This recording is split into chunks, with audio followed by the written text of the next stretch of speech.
Assalamualaikum warahmatullahi wabarakatuh. Hai anak-anak, ketemu lagi dengan Bu Elsa.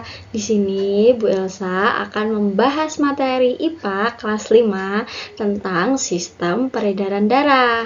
Kita langsung saja, oke? Oke. Sesuai dengan apa yang Bu Elsa sampaikan tadi, Bu Elsa akan menjelaskan tentang peredaran darah pada manusia.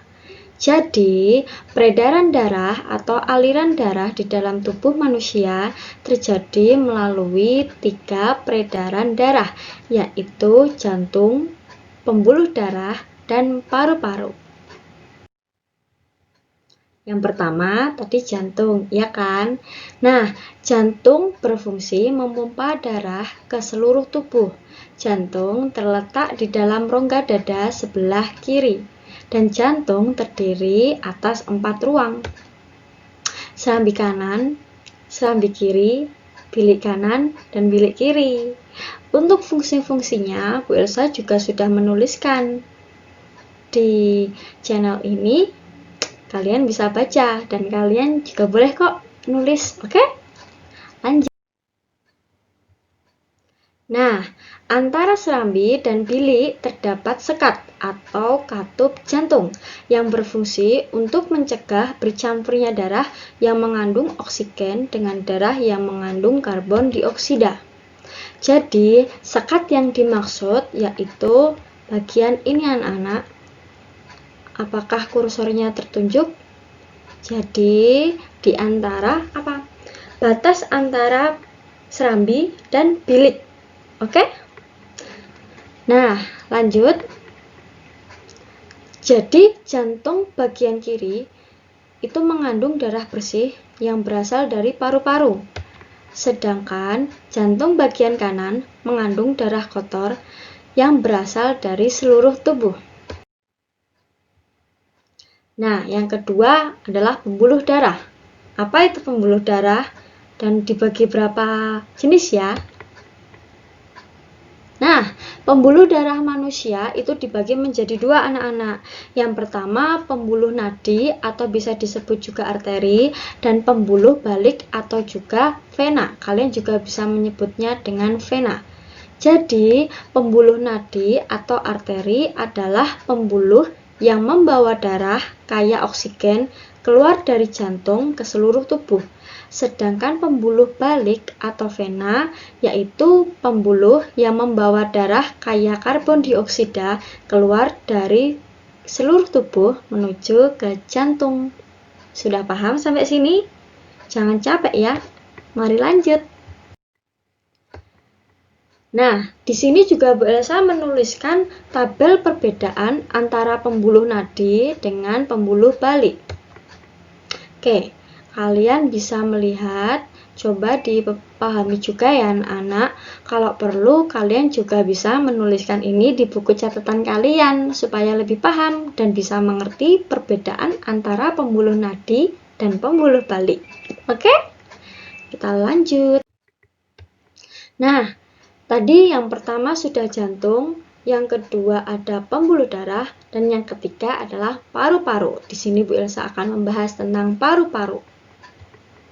Nah, dalam proses peredaran darah, paru-paru berperan sangat penting sebagai penyuplai oksigen ke dalam darah.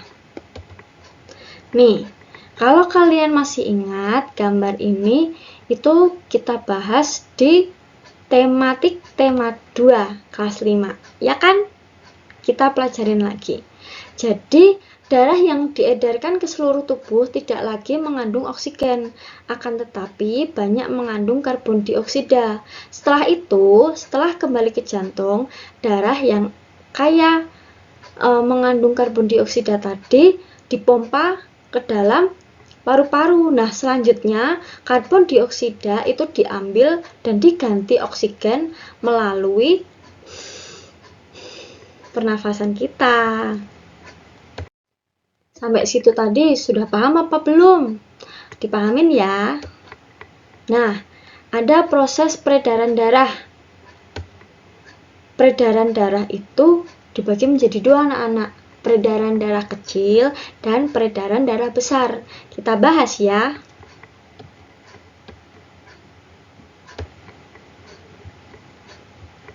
Oke, yang pertama yaitu peredaran darah kecil. Peredaran darah kecil dan darah besar itu mudah kok kalian bisa menghafalkan. Apalagi kalian bisa menyanyikan, diingat-ingat juga bisa. Yang pertama, peredaran darah kecil.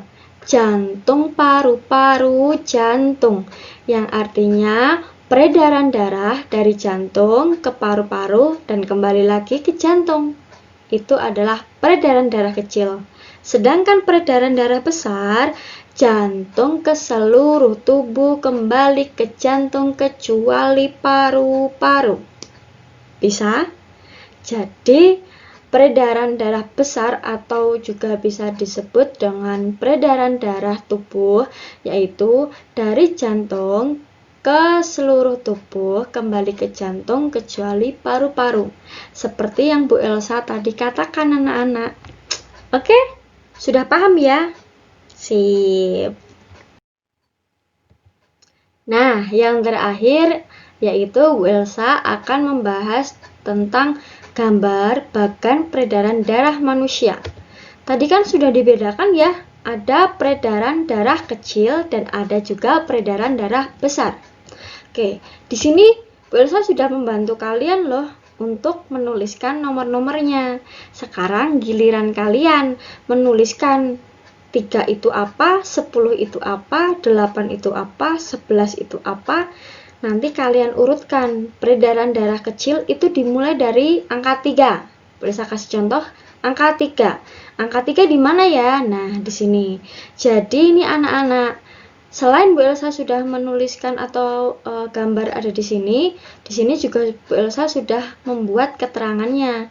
Nomor 1 itu serambi kanan, nomor 2 itu serambi kiri, nomor 3 itu bilik kanan, nomor 4 itu bilik kiri. Yang sudah kita bahas tadi itu adalah bagian atau ruang dari jantung.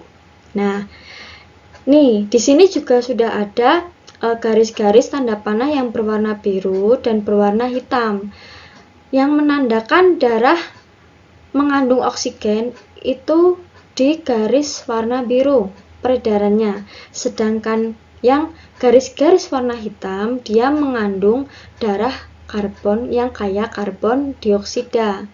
Di sini kalian bisa melihat peredarannya itu melalui atau dari mana aja ya Bu Elsa.